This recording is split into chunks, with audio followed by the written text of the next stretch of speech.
Hey, you guys, good afternoon. If you're on, go ahead and say hey. So this will be an interactive experience and where we can kind of open up the conversation about yoga and yoga life philosophy. So just say hey so I know who's here, who's tuning in live. And we got about 6 minutes or so until we get started.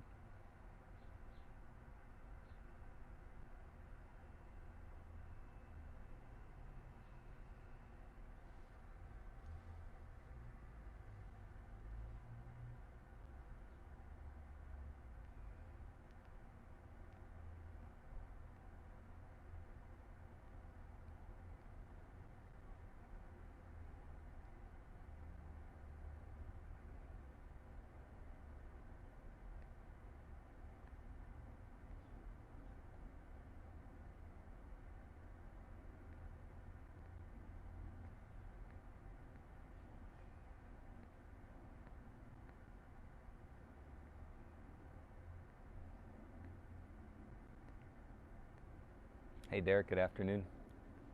Hope you're doing well, bud.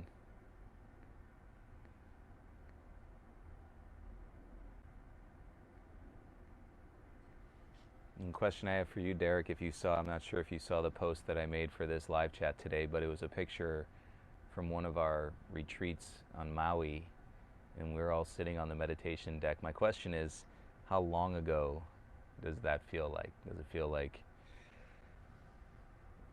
a year ago? Does it feel like 10 years ago? What does that feel like to you?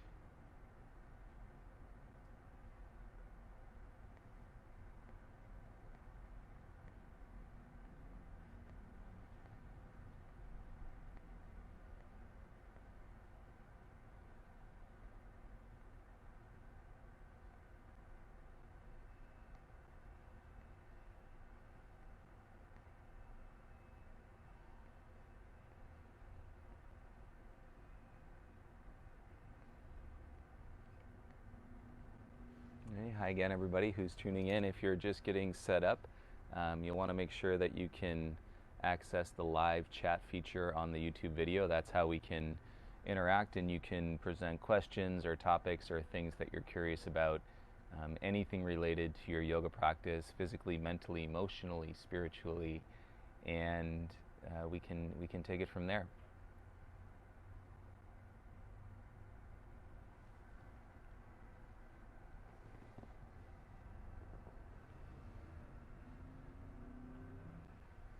Brian Boone, welcome.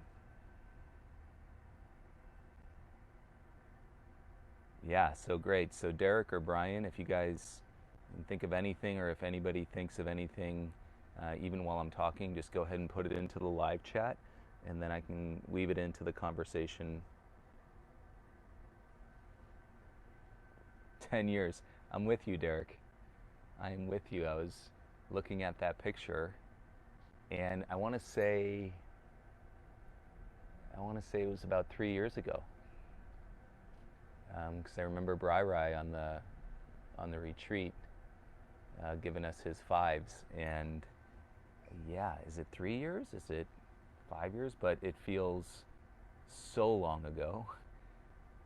I mean, putting ourselves back at that place, what a trip.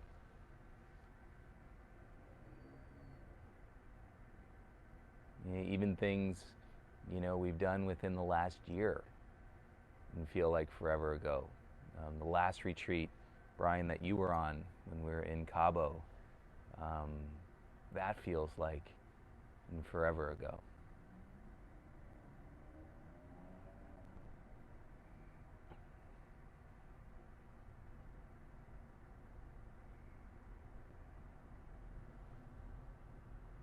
Hey, anybody else joining us that wants to say hi in the live chat? Remember, you can always type a question or a comment or anything that you may be thinking about in regards to your practice, in regards to your life, questions about them blending together and feeling separated apart. There's really nothing wrong with anything that you present. You can lay it all out there. This isn't, we're talking about yoga life philosophy. This isn't about questions and answers. This is food for thought. This is the idea of taking this conversation for whatever it may be worth to you. It's a nice way to spark some more curiosity. You can marinate on some of these things that we talk about. Say in class, sometimes I'll talk for 3, 4. I know I talk a lot, but sometimes 5 minutes at the beginning of a class, and things that are said in 3, 4, 5 minutes, you might practice with those for 6 months to a year.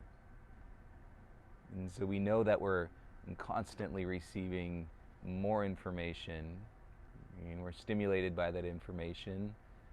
But when we come down to processing and practicing with information, it's not about finding the solution or finding the answer. It's to allow that and to kind of bake in with your body and with your breath, and then see as you explore in the moments of clarity and when you're connected, or when you have that realization, and that's your yoga.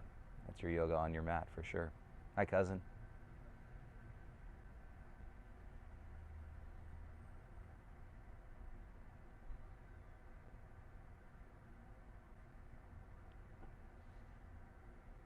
So welcome everybody. This is our home garden studio, what I've finally during this quarantine been able to develop and really identify with as a garden studio. There's a lot of life. We've got our plants, and it's a beautiful process to come back here and to maintain the space. And so this is where we've been practicing all week. I've been coming to you with the 10 a.m. flow classes from here, which has been great. And what I can share with you is that while we hope, or we develop a practice where everything exists inside, and so far up to this point, I do notice the difference depending on where I'm practicing. So if it was at the studio, or if it was inside the house in the living room as before, and now out to the garden, I do feel a different energy, and that can just be part of the sensitivity of being open in a way. But that's just what I notice. And so I think it's nice to consider the environment that you're practicing in, how you're setting yourself up, and what that space feels like. And that can be just something to consider as we continue to practice during this quarantine. Hi, Ari. All right, so let's start with some of the questions that you guys are putting out there about the physical practice and the poses themselves. See you, Ben. Thanks for your help. So up top here, Brian was talking about when he goes from plank into downward facing dog. The downward facing dog seems to be a little bit too long.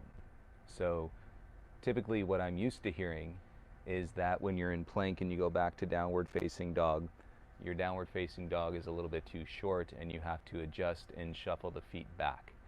So the way to measure your downward facing dog is coming into a plank position, having your shoulders stacked on top of your wrist or just behind your wrist. If you go all the way on top of the wrist and you don't have that much flexion into your wrist, and then you can really start to feel that over time in your wrist. So in plank is just, if you kind of look down the top of the shoulder, you can see the wrist crease, but you're not jamming and trying to keep the hand flat. But relatively it looks pretty close into a shoulder stack. That's the general cue you'll get. So here's the deal. When you're in that plank and your shoulders are stacked, where are you in the different parts of your feet? So there's this idea in that we say, come forward as you inhale. Well, you want to stay in the balls of your feet, so your toes are tucked. And if you go to the back of your toe, right, or the part of your toe that is closest to your foot, not the tips of your toes, that's where the ball of your foot starts. That part should remain connected to the mat.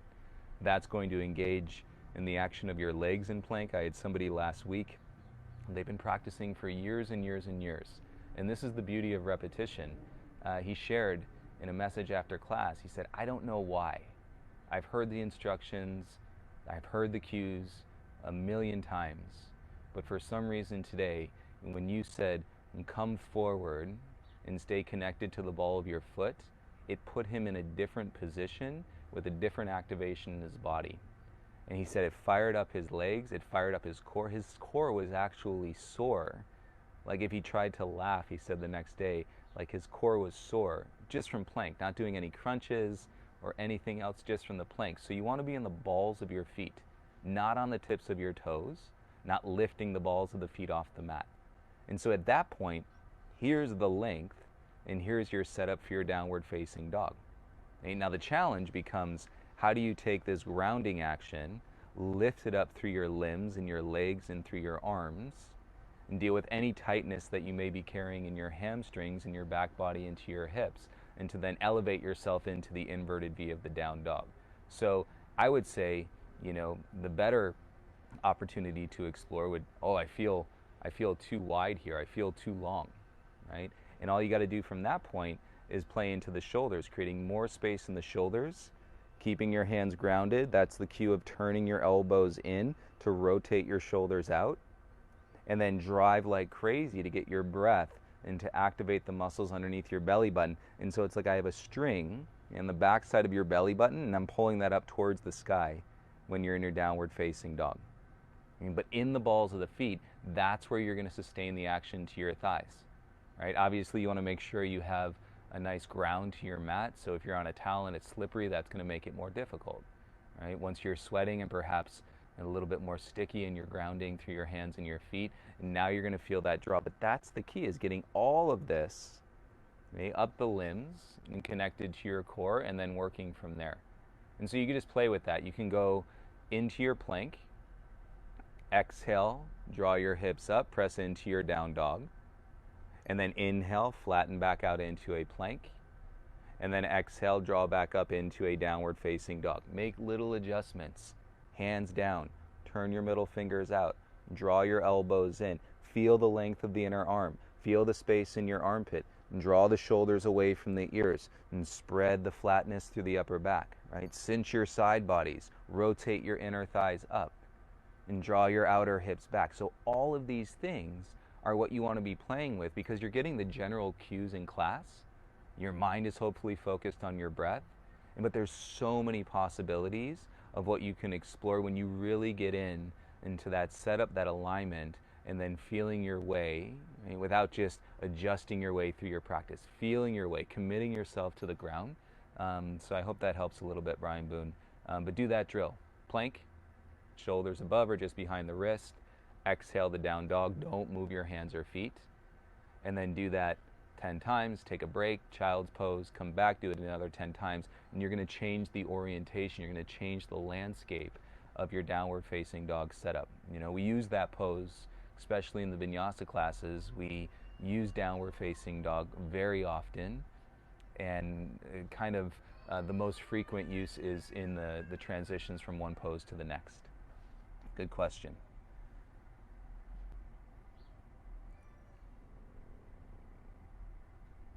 Okay, Brian again. Warrior 3. Keep bend into standing leg to keep hips square or straighten fully. So this is a great question in regards to any of the standing balancing poses. There is a very long-winded conversation that's gone on in the yoga world around straight legs and bent knees and hyperextension and people with hypermobility, and this is something that we should really pay attention to within ourselves. From what I've seen, the majority of the population that we practice with does not have hyperextension in their knees, but there are some that do. The sign is when you straighten your leg, the kneecap and pulls into the back of the leg, and that's overextending through that joint. And so that's just, a frame of reference and for what it means and to be hypermobile. You can have that in your elbows, you can have that in your knees, you can have that in your shoulders. So if you know these things about your practice, then this whole concept of creating a micro bend, and a micro bend, if I'm teaching you and you're exploring a micro bend, I really can't see it. Your leg looks straight, your arm looks straight. We're talking about probably 1/4 of an inch to 1/2 an inch bend in that joint, and so that you're not locking the joint out, okay? You're allowing the strength and to wrap around the joint and to create lightness and lift. Otherwise, we're just dumping the weight, in theory, down into the joint. It's kind of like hammering down on a nail. Okay? Consider what's going to happen in your practice, in your body, if you just keep hammering the nail down. You just hammer the nail down, right? Eventually that joint is going to wear and tear. You're going to start grinding away at the cartilage, and eventually you get to the situation where it's bone on bone, which is irreversible. So if we all knew this and we all started to explore the practice, and from the basis of, okay, what does your body do naturally? Before you even get into, I want to stretch it, I want to strengthen it, what is your body's capability? And so exploring these movement principles, and so that you can understand when you're getting into these positions, how to support yourself, and with not only flexibility, but also and with strength, and all of that comes through the breath. So the micro bend activates the muscle around the joint. And so if we're prioritizing a pose like Warrior 3, in where we want the hips and to stay relatively fixed in a square in shape towards the top of your mat and towards the floor, okay, then a micro bend is going to be better, allowing for you to maneuver with the strength of your core and to keep the opposite hip down and level. If you're straightening the leg, what's the limitation in a pose like Warrior 3? What's the great limitation in Warrior 3? Well, it's the standing leg hamstring. As you start to hinge, maintaining the integrity and through your core into a proud chest, eventually you're going to hit a point of resistance. And if your leg is straight, you're going to start to feel the sensation. Just depends. It could be down in the calf. It might not even make it up to your hamstring, but it's somewhere in the back of the leg. So you're hinging, proud chest, hips square, and then you start to meet that moment of resistance. Well, what I always say is take a breath or two, and so that you can actually diagnose what you're feeling in the posture. So there's not this immediate reaction of, wow, that's tight, I got to get out of this. A breath or two is going to allow you some space and to feel what's going on. And then from there, you start to organize. And so the priority of the square hips. So yes, it is better and to have that micro bend, because when you micro bend the knee, I'm not talking about a big bend to the standing leg, but if you micro bend that knee, what does it do? It shortens the hamstring of the standing leg a little bit. And so that can square your hips, and that can get you into the posture. And now once you start breathing into the balance of the posture, the mind's right, the breath is there, the focus is following the breath, now you can start to work the ground and then fill up the expression of the pose with breath, and your standing leg might go a little bit more straight. Okay? So that is great question in regards to really any standing pose, what you're doing with your legs, keeping your hips square. So I hope that helps you out a little bit. Oh, thanks for the comment on the t-shirt. This was given to me by Brian, who's asking the questions. So keep putting in some questions here, you guys, comments, anything that you would like to share, anything that you're feeling in your practice right now. You could just simply tell me, this is my favorite yoga pose right now and this is my least favorite pose. But if you're going to tell me that, make sure you tell me both. And tell me the favorite, tell me the least favorite, because this will drive a conversation around what your body is naturally offering you. I think it's a great place to start, to play around and to see what your body naturally does, because when we're guiding yoga practices and we're guiding poses and through bodies with breath, right, we're simply giving you a direction, and then we're orientating you through the cues and the instructions. So, here it's a little bit different. I can't see you on this virtual platform. In class, everything that I'm saying to you from the moment we start the practice, everything from lying down on your back, Hey, you're in Shavasana, what's going on most of the time? You're just reeling out in your mind. I used to remember before I was a teacher, I would take the 6 a.m. practice pretty much every day.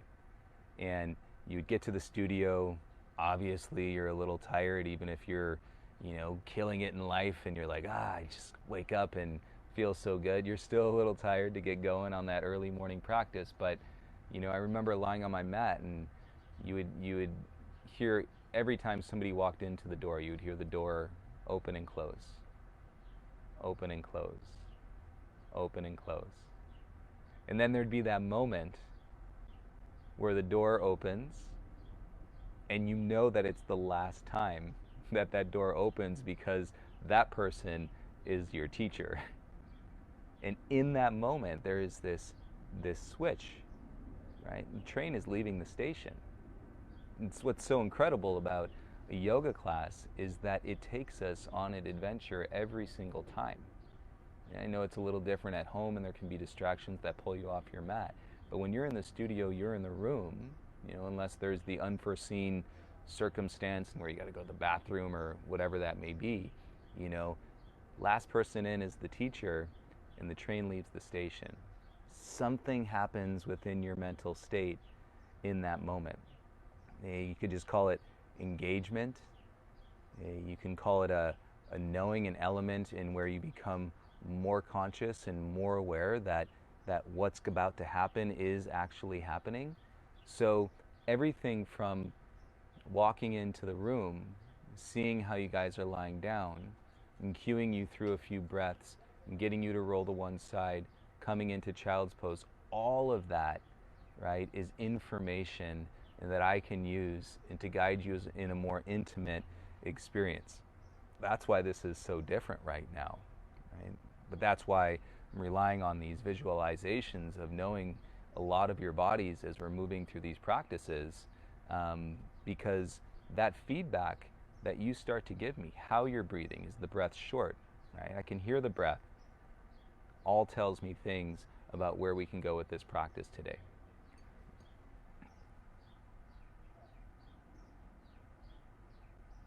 Derek, plans for how we will practice together when the time comes. So we are developing a plan and putting together our proposal, actually working with our city council member and kind of presenting what our plan would be. Our studio's a bit unique in that we do have the group room, but we also have a private studio.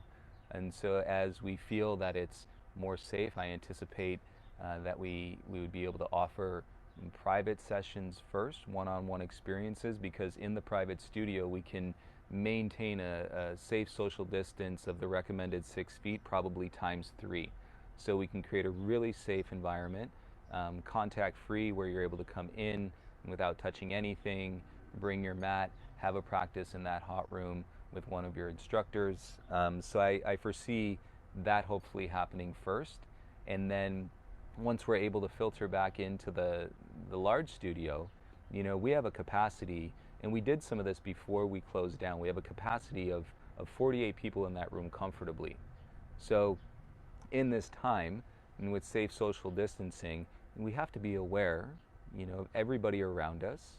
We must be mindful, and thank goodness we're sitting in a yoga space, because mindfulness is kind of your, right hand in your pocket, and it goes with you everywhere. But none of us are perfect, and so there's going to be some adjustments, and that's what I like to call them, mindful adjustments. And because as we move through this process, things are always changing, our lives are always changing. So I think when we get back to it, we're going to be able to create a safe social distance and host about 20 people in the large room and give everybody plenty of space. How we organize ourselves, how we filter ourselves in. And the beauty of our studio is that 10 people is an incredible energy in that room. It feels full, so evenly spaced out, as we can put about 20 mats. That's in our proposal. We're working on that, and so that when it's safe, we can welcome you all back, and everybody can feel comfortable and be mindful and take into account how we're moving through the lobby, how we're moving through the bathrooms. So it'll be a comprehensive plan that we'll share with you guys when the time comes. But hopefully we're getting closer to that. We just gotta stay on top of the information and the recommendations, and do this all as safely as possible with everybody in mind, right? Not just ourselves, not just the people that we know and that we love practicing yoga with, but we know this pandemic and this virus is highly contagious, and so it's every person that comes into the studio and whom they go back to and who they're interacting with that we want to make sure is okay. So definitely doing our part. Good question, Derek. All right, let's see what else we got. Hey Sean, nice to see you again. Hey, anyone else battle with monkey mind during flow? What are your thoughts on determining when our mind is holding our practice back versus it keeping our body safe? The mind is the mind. And so if your mind is, when we say monkey mind, we're just saying that the mind is jumping around. That's a term that's commonly used within the practice. So the mind is designed to respond into the conditions and what's going on, with your body and the environment that you're in.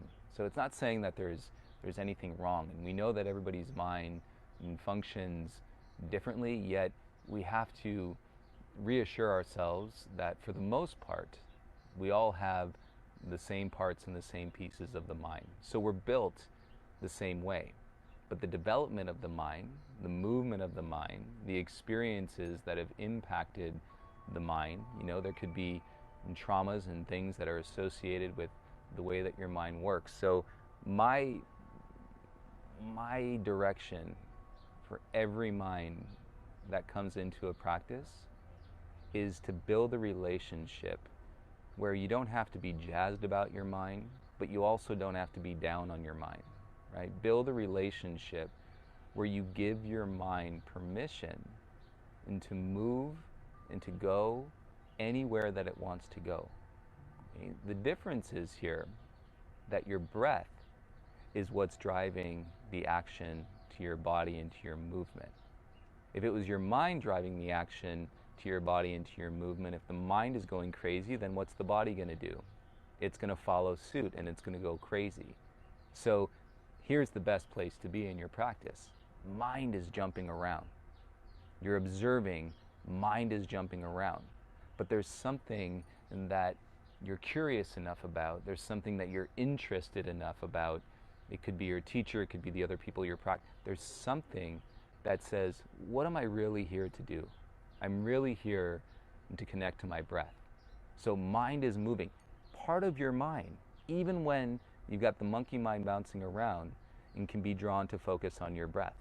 Little by little, you're going to draw in a little bit more of your mind to focus on your breath. Little by little, you draw in a little bit more of your mind to focus on your breath. So this isn't a linear path. It doesn't start today and then increase every day going forward. It's more abstract. It bounces around. Some practices, you're going to feel more focused on your breath than others. But you can play, I like to play these games within ourselves. So if we talked about this last time, but if we have a drive around competition, this is a friendly, right, expanded world of competition that is inside of us. Each time pulling down a little bit more of my mind, especially the days when it's really busy. There's nothing better than getting on your mat and somehow, right, getting yourself into that space, because that's the challenging thing. The hardest part of the yoga practice is just getting on your mat. Because most people, that's why the ritual of the practice is so key. And I know we're doing this with 2 classes a day right now, but you know your life schedule. Even if your life schedule isn't much of a schedule, you still know the framework of your life better than anybody else. So set up something, this isn't a goal, but set up your practice as part of that framework where it's non-negotiable, right? If you know that this day is busier than this day, then on Wednesday, I'm going to have an afternoon practice. I don't know what that looks like. I don't know where that is, but I know that that is a container of space that I'm going to hold for myself. And so that's going to alleviate a lot of the challenge that is just getting to your mat. And set it up for like 2 times a week, 3 times a week. It doesn't have to be something crazy in where you're just like, oh, I just can't do it. I don't have time for that. Set it up to something and that you know you can land on, because that's the hardest part. And the best part about that is you're bringing your mind with you no matter what. Busy mind, calm mind, good day, bad day, fell in love, somebody broke up with me, whatever that shit is, bring it with you. Let your mind be a part of your practice and part of the experience of your breath the entire time. Never deny your mind, right, based on this approach and this philosophy. So, when it's darting around, maybe your mind is directing your body versus your breath. So, what you should do, slow down your body. Work this very simple priority. All you have to be able to do is break it down with your mind, of course, you're using it, to say, is my breath moving my body, or is my mind moving my body? Before yoga, I had no idea what this concept was of my breath moving my body. Like, I just did stuff based on my mind and what I wanted to do and how I wanted to hit a baseball or whatever, the mechanics. This is a different approach. And so there's the phase of developing the mind in a way where the priority can be focusing the mind on the breath and then letting the breath move your body. And so I hope that helps give a little bit of insight, to always invite your mind. The mind is so beautiful, and the mind deals with everything, and the mind knows everything, can account for everything, right? And so much when we talk about the external influences that have had an impact on our mind, we can weed, right, those stressors and those traumas out. We can open up new space as we start to identify, hey, this didn't even have anything to do with me. I may have been in a situation, right, where I received or I adapt, or my nervous system and my mind recount those experiences, but that really wasn't me. It can start to open that space back up, and so that your mind can become a little bit more calm. But the mind is so beautiful.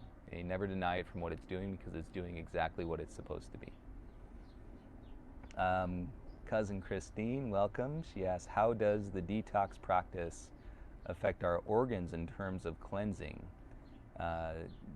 Saying that she loves the detox practice. So detox, as we call it in the studio, is our form of yin yoga.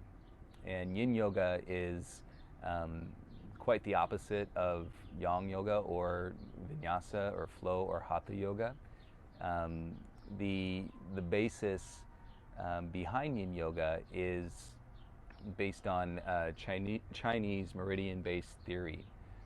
So the Chinese believe that there's these meridians that run throughout the entire body, these energy resources and these lines of energy, that if we can open up and keep the chi open up, chi is just another word for energy or prana, right? If you've got, like, think about the highways right now, pretty much anywhere in the world, there's far less congestion on them because there's less cars and there's less people moving around. So when the highways are open, you get on one and you're driving freely, right? Same thing in the body. You want to keep these meridians as open and as free as possible. And we're talking about blood flow, we're talking about chi, we're talking about energy. So as we're working through the detox poses, the reason that we're holding them for 3 minutes, 4 minutes, 5 minutes is because we want to create a damming effect of the chi first, of the blood flow. We basically want to take the hose, I was looking for my hose, and put a kink in it. And so your body keeps pumping, right? But now it's running up into this wall. And so it's a damming effect, and so it's building up this pressure. You're feeling the sensation of that pressure building up, okay? Which in turn, every sensation that you have and connects through your neurological system and makes its way all the way up to your mind. Okay? So the visualization and the example that you can use there is basically the internet, the information highway, is your neurological system making its way all the way to the mainframe, which is your brain. The thing that I love about computers is they're really not all that crazy. Any technology isn't that crazy because, in my opinion, they've taken it all from human beings. It's just a replica of what a human function is and then developed outside of the human being, which is how it becomes its own species. It's got its own set of tools, right? Technology, we have our sets of tools. We have the systems in our body. So building and damming up the chi flow, right, the prana, and sitting in the sensations, the messages are going through the neurological system into the mainframe. So your mind's doing stuff, stories are coming up, the past is reoccurring, whatever it might be. And those messages are going back and forth. And then you've got this commitment to the practice of, I'm going to stay with this. Why am I staying with this? Sometimes it's excruciating, sometimes it's emotional. We don't have to know why. And we simply believe in the benefit of staying for these 3 minutes, 4 minutes, 5 minutes, build up this damming effect. That's really all that you're doing. Everything else comes through as entertainment, comes through as epiphanies, comes through as realizations and that you can have inside of yourself, and the ability to let go of some old habits or behaviors that no longer serve you. And that's just because you're sitting still for a period of time. So then once we slowly open the body back up, we open up the dam, we release the kink from the hose. And now anything that was stuck in that part of your body, and this goes into your internal organs as you were asking, this goes in the body, in the body, in the body. We're talking about layers in the body through the fascia and the connective tissue, okay, that which binds all the body parts together outside of your bones and your ligaments and your tendons and your joints. And so once you open up that kink, okay, now the body starts to flood itself with this fresh flow of energy and prana. So something that was sitting, right? Think about, somebody blows out their tire on the highway and that old tire flies off of their car and it just sits on the side of the highway. Same thing is happening in your body. Shit is getting stuck in places. So compressing it, releasing it, might pick it up in the flow and then start to take it downstream again, right? So that tire, when somebody eventually comes along, they're cleaning up the highway, they take it up, now the highway is clean again. So that's the idea of detox. It's been a huge benefit in the feeling of the body, I think, doing it every evening. I think we're being mindful in the poses that we're doing, so we're not just repeating the same parts of the body night after night after night. We're going through and we're, kind of playing a little staggered game, and so that we're kind of covering the whole body in a week's time. And then we might go back through certain parts, but we're not just going at the hamstrings every single night. So we're creating a balance within the practice based on the frequency, because most of us are doing it every evening. But really good question. I love detox. I love yin. I love those moments of coming out and feeling all of that energy flow through the body for sure. All right, let's see what else we got. Derek, I'm struggling with my head when we do long hold in lunge during detox. Let's see, my neck out when bringing our heads back up. I've been feeling my neck when we bring our heads back up. So holding a lunge, letting your head drop, the anatomical nature of our spine is that the lower part of your spine, your lumbar spine, is a replica of your cervical spine, or vice versa. They're basically mirroring one another. The curve in your low back is the same as the curve behind your head into your neck. So when you're coming into a low lunge, you got one leg back, knee on the ground, other leg in front. We're creating an opposition of typically what's used to doing the same thing. So your low back is getting this slope of extension, and then your head is getting this slope of flexion. So they're doing the opposite. And so this is the case where, doesn't really happen. Doesn't really make itself a part of your your day? Where else do you find yourself in a position, where your low back is doing one thing and your neck is doing another? So it doesn't surprise me that you would feel that. I would encourage you to explore those sensations and perhaps to not hold the positions as long. So here's the key in the detox practice. Setting the direction to hold the posture, right? That's great. That's all well and good, but you still got to listen to your body. So your body will typically tell you in the first minute if you're going to be able and to settle around the discomfort, or are the sensations that you're feeling pain? Because remember, you have a neurological system that is going on. If you come in and you compress on a nerve, and without being next to you, Derek, without being able to talk to you and have a conversation in real time, what if you're coming in and a part of your body is compressing on a nerve? It's identifying the difference of the sensation that is a muscular stretch, right? Discomfort or heaviness that we're creating, an achiness in the joints, or is this more of a energetic twinging, right? Like an electricity, electrical vibe that you're getting in the body. So in the first minute, you should be able to discover what type of sensation it is. If you're ever even 3/4 of the way down the road that it's something nerve related, you want to back yourself out of that shape, build up and support in pillows or bolsters, or rest your forearms on your thigh, stack your fists, let your forehead rest. Do something different. Never sit in one of those electrical currents, because we're not talking about, compressing into the nerves here. We want the nerves to be able to flow, but remember, everything is wrapped around the nerves. So that fascia and that connective tissue, right, and could be twisted, could be turned. A lot of times we'll get this when we're talking about the top of the shoulder. So it could be good and to do some stretches, put one arm behind your back. Let the shoulder drop down and feel the stretch across your trap and open up that space, because there's, major nerve that runs down there through your neck. So again, without being face to face, that could be part of it. When people say really struggling, that's different than something being uncomfortable. So I would just make sure that if it is bordering or even starting to identify itself as pain, that you pull yourself up a little bit, work some resources to open up the back and the shoulders, and so that you might not get that sensation anymore.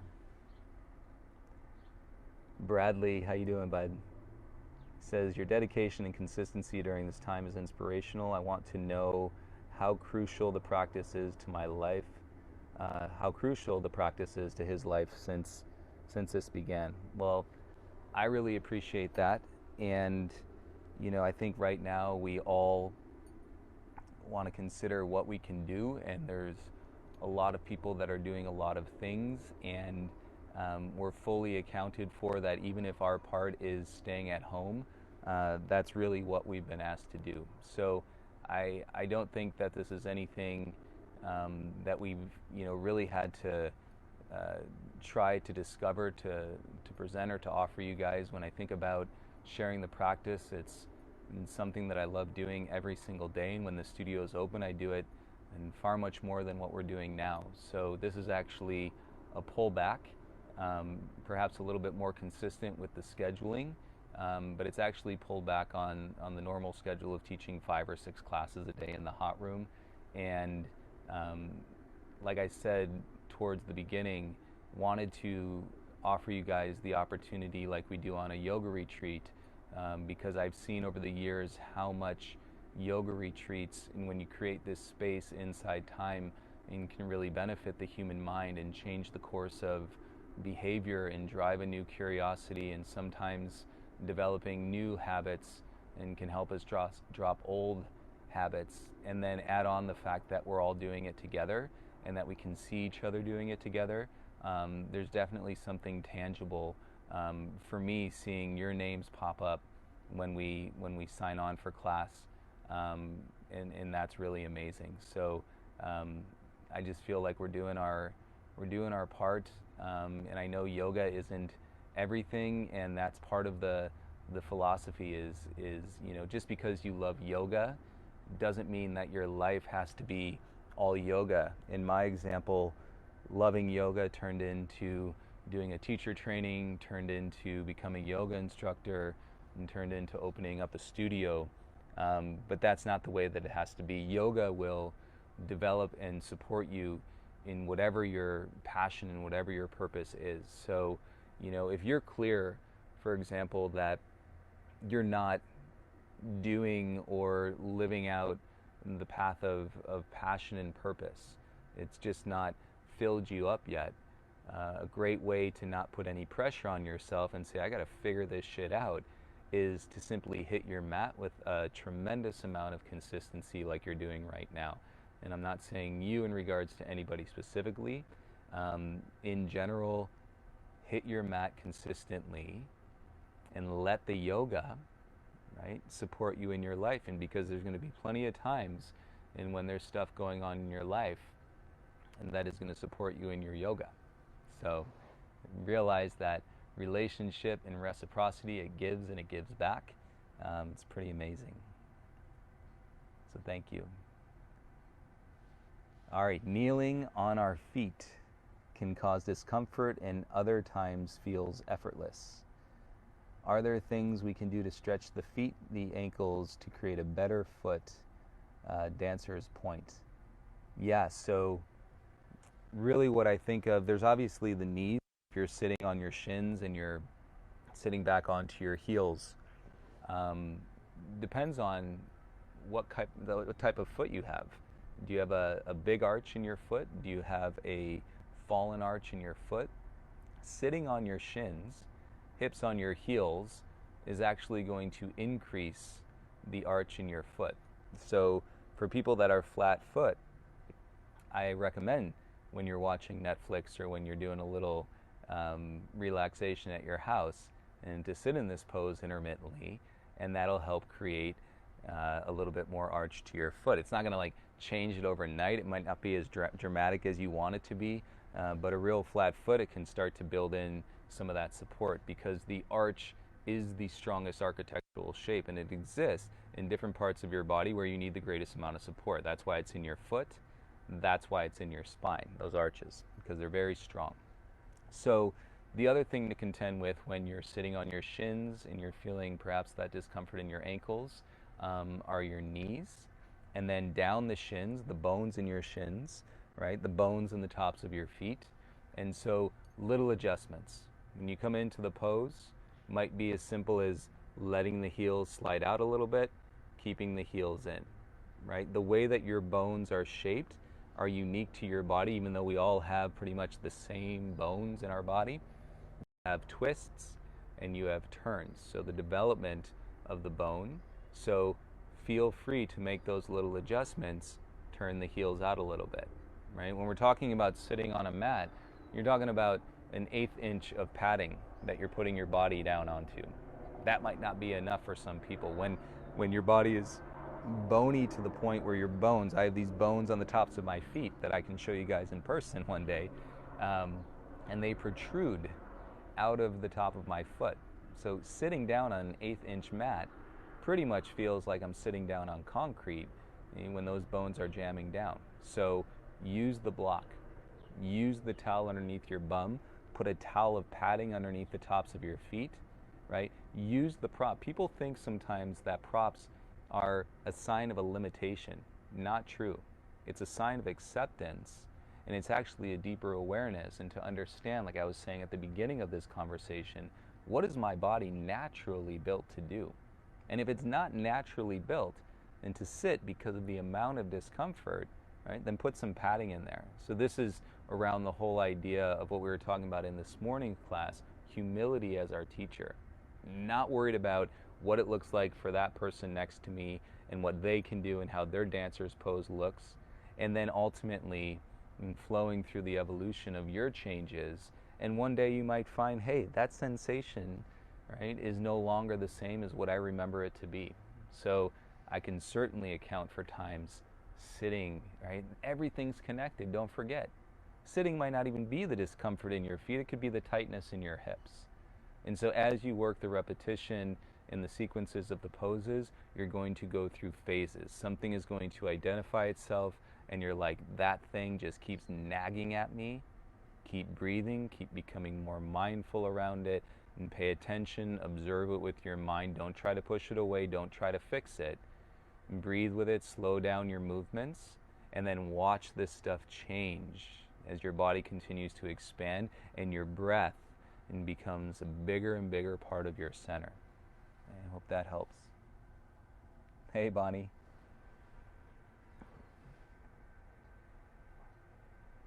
Cool, Sean. Okay, cousin says, after things are back to normal, will you keep posting videos for us who can't come to the studio? So the plan, everybody, is to have continue a daily live stream practice. That will hopefully include more teachers than just myself, but we do have the private studio as a resource that is available to us, and this is something that I've wanted to do when we launch the studio, is eventually create a live platform that we could share with people that, there's a lot of students that, move away from the studio, right? Even if it's across town and they just can't physically get there anymore, but there's something that they appreciate about that teacher, about that pacing, about that practice. So yes, our plan and our vision is to continue to do a daily live stream, much more comprehensive with more teachers, including myself, and to put that out there for everybody. Right now, we just crossed our, I think we have over 100 videos now here on the YouTube channel. Once we get to 365, there's going to be a different practice that you could take every day. So that's pretty cool, and your mind won't remember verbatim what was said and what you did, so you'll be able to go back and do those. But I think there's something so great about being in that moment, as yoga is so much about the moment. So we definitely want to keep the classes going. Yes, of course. Hi, Bella. Bella, it was just your birthday, 11. Our little cousin. So happy birthday!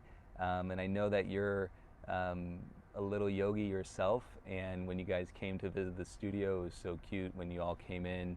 It was like before we opened or just around when we were opening. And so I love knowing that you guys were there and like your energies in the studio. And I love that you're putting it out there and showing other kids that they can do yoga and meditation and be mindful even at a young age of 11. So thank you for watching, and I can't wait till you guys come back and visit in California. Derek, where? You'll have to remind me of what that is referring to. Bonnie, if you have a question, go ahead and type it in. I see you got your hand raised. Allie, hi, how are you? Oh, I think you were just commenting about the live classes. Yeah, exactly. So, a lot of people can't get to the studio, and, in this world we're living in right now, is everybody going to want to, drop back into a studio, even though we love the hot practice? I mean, we're going to do it as mindfully, like I said, as we can, keep it as safe as possible. But, some people may feel a little bit more comfortable. So we want to be able to offer the guidance and the practice to everybody, and it's been so beautiful to see people connecting from all over the world. So just stay tuned. I'll keep you guys posted. We might have to, I'm going to try to keep it on YouTube. I think it's a nice way of doing it. There's a lot of companies, I'll say right now, that are, I think, trying to capitalize, and that's just the nature of the world that we live in, and trying to capitalize on a situation, pull people on their technology platform, and then, take a cut of your memberships. And it's like, why? We don't have to do that, right? We can keep it much more simple, which is another beautiful element of the yoga practice. And when these things are happening around you, you start to notice them, and realizing where you want to invest your energy and where you don't, but not judging, the ways that you don't, just letting those things be. part of the world, if you will. So um, you got it, Derek.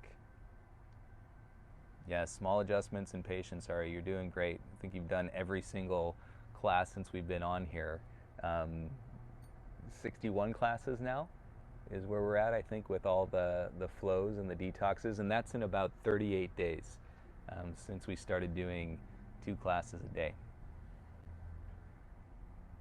Bonnie, you still on here? I want to see if you still have a question.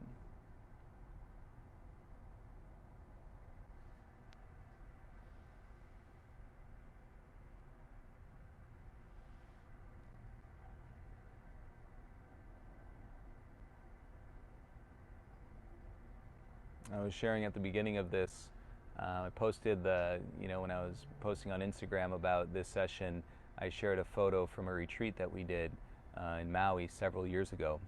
And many people that are practicing with us every day are in that photo. Um, this doesn't mean that, you live with these people and go to lunch with these people every day, but there is, I think, a unique connection that is developed when you go on a yoga retreat. And it's not that you're going to fall in love with everybody. It's not this, false sense of positivity. It's real.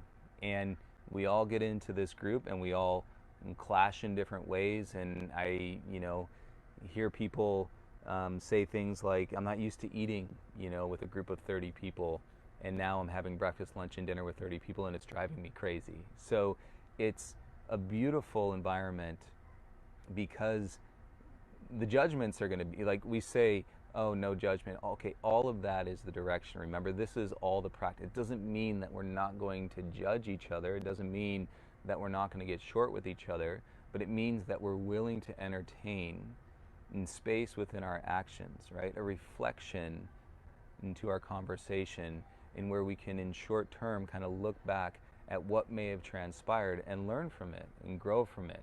And so retreats are this opportunity in where that's exactly what we get to do for a period of time, whether it's 5 days, 7 days.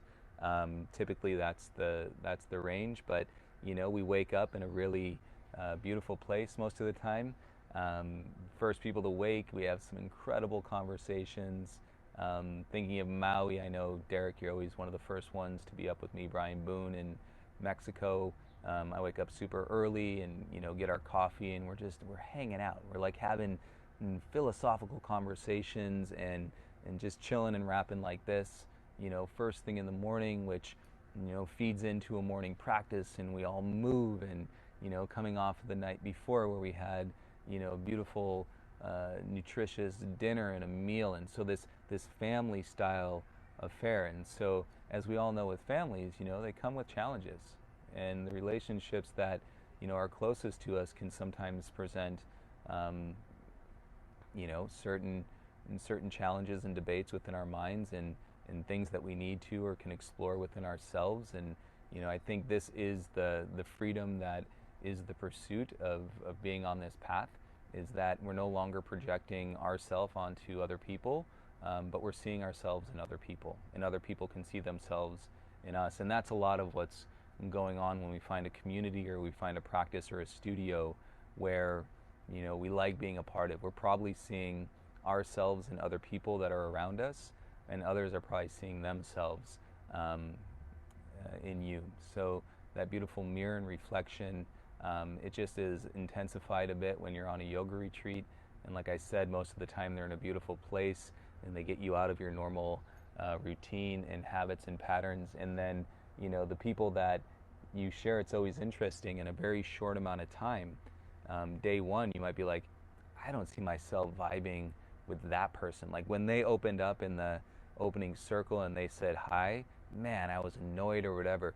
Those two people, 4 or 5 days later, most often become the best of friends. Continue this relationship. And so what's the beauty of these yoga relationships? If they're not the people necessarily that, you're going out to lunch with, you're going to dinner, you're going to get caught, the benefit is that you have this network of energy that is supporting you. And you can still reach out and you can still gather and you can still have a little reunion from your retreat. But heck, it's beautiful, and to know that there's this network of support, right? People that might be thinking about you, you're thinking about them. And it doesn't come with those weights of dependencies. And you have to do this for me, or I expect you to do that because you carry this role. You're my brother, you're my sister, you're my mom, you're my dad. Those are all roles and that we're put into and from when we're born, and then we grow up in those roles. And so it's really hard and to shift perspective within those roles, because we all get used to playing those roles and those parts. And then, our greatest sense of discomfort is if anybody around us changes their role. Like, why are you doing that? You're messing with my reality by changing your role. So change is very difficult. Evolution, growth, all of those things can be very difficult. And when you're in those relationships that have more of those dependencies built into them, the hope is that we can eventually break those down, right? This isn't love lost. It's just breaking down those dependencies and allowing everybody and to be their wholehearted human self, right? And if that's mom or dad that's in their 70s, and support them in being their wholehearted human self, right? You can do that, and by the actions that you're putting out, by the way that you're living your life, and by the way that you share your experiences. We're not telling anybody what to do. Again, the beauty is just being in this network of energy. A lot of it is creative, right? A lot of it is moving and shifting and doesn't have, that solid kind of line in the sand of like, this is the way that it's going to be. And so it's malleable. It's you can massage it, and you can really practice a lot of patience with it and within yourself, and you might see not only the relationship with yourself blossom in a different way, how you move around the world, how you engage with a passion, even if you think the odds are stacked against, oh, there's no way that I could possibly do that. Well, I could tell you on this live chat, there's no way in my mind at any point that I ever thought that I was going to have a yoga studio in Los Angeles. And that's not saying that it's great to have a yoga studio in Los Angeles. It just wasn't part of my mind and the way that I was thinking. It all simply developed, and from putting yourself in line and with your passion and feeling, this relationship with yourself, and then a whole lot of trust, and to see where that takes you, right? And all that I've experienced, this hasn't been something that I've done in any way, shape, or form. This is something many of you have done, because as I say on the virtual platform, without you guys here, there's nothing to teach and there's nothing to share. I'd just be practicing with myself. Same thing with the studio. There's nothing to do there unless you guys come to it. So you all filtering this practice out into the world and brings other people to the studio, makes it a viable adventure for it to exist. And then all of the people around me, when I talk about this network of support, that's basically what's happened, right? I didn't do, a mere, tiny bit of this on my own. This has been a pool of resources over years and years and years of being consistent. It's that old thing around, the actor that you think all of a sudden they popped up on this TV show and they're like the best thing, and you're like, oh my God, they're an overnight sensation. Like, where did they come from? You do a little bit of research and you find out they've been practicing their craft for 20 years, 25 years. And so it all comes back to the consistency. It all comes back into our willingness and to support this network of support and energy around us with people that we know and a lot of people that we don't know, but we get to know. Opening ourselves up, that's what it takes. If we're not willing to open ourselves up, if we're not willing to express ourselves in the moments of discomfort, right? If we're too afraid and to face that fear or to encounter that mind or to allow that mind to be a part of our practice, well, then we're simply holding ourselves in place. And that's an option too. There's a lot of things and that can hold themselves in place. The tree behind me, and your roots can just keep getting deeper and deeper and deeper, and you're going to stay in that place, right? The practice can support you moving a bit more freely, with the openness and the relatability of your practice within yourself and with each other.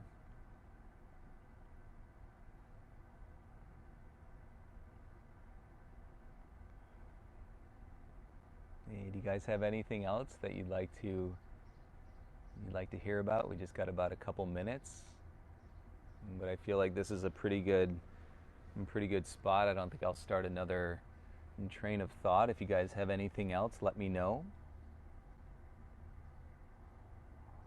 It's so cool to be able to share these thoughts in this conversation in this way, and I look forward to doing this at the studio once we are getting back. It's another thing that I wanted to spawn at the studio, was to have these Yoga Life chats available to everybody. Michelle, would you have any recommended reading and dive deeper into building better knowledge behind our practice? Any books that further inspired your path? Yeah, there's, I remember a book, and it's called Mindfulness Yoga. And it was a teacher from my first teacher training when I went to Brazil for 30 days in the jungle. I talked about it on the detox class last night a little bit. And it's called Mindfulness Yoga by Frank Jude Boccio. So look that up on Amazon. I'm pretty sure it's available. Frank Jude, Mindfulness Yoga. And I think you'll find the basis for a lot of what you're hearing in kind of the flow of the words blended with the breath cues and the body cues. But I remember, I can't vividly in this moment like recall a page or a chapter about the book because I read it so long ago, but I remember at the time, as I've been, that it completely changed my perspective on the practice, because when I came into the practice, it was fully, and when I say fully, I mean 100% physical. Physically being able to get into poses, not being able to get into poses, just a physical on top of physical on top of physical experience. And it really started to open up the portal of my mind, which you need to open up, I believe, in order to and be able to engage your breath and your breath awareness. And so that's what I recall, huge shift that came with the practice and the development of the practice. So I would definitely check that one out first. Josh. Oh, thanks you guys. Josh and Desiree. Appreciate having you guys at the studio. I'm glad that you're enjoying the live streams. It's been great to have everybody participating and all of your love and all of your messages. So again, I want to thank you guys, and I hope you'll join me tonight. We'll be doing the detox class under the stars out here in the garden. So let's continue to practice, continue to support each other. If you do have questions or anything you didn't want to ask online, you can always email me at joek@urban728yoga.com or direct message me on the Instagram. The studio Instagram is urban728yoga, and then my personal is Yoga Life Joe K. So until this evening or tomorrow morning's practice, I hope you all enjoy this beautiful day wherever you may be, and have a beautiful rest of your evening. Namaste.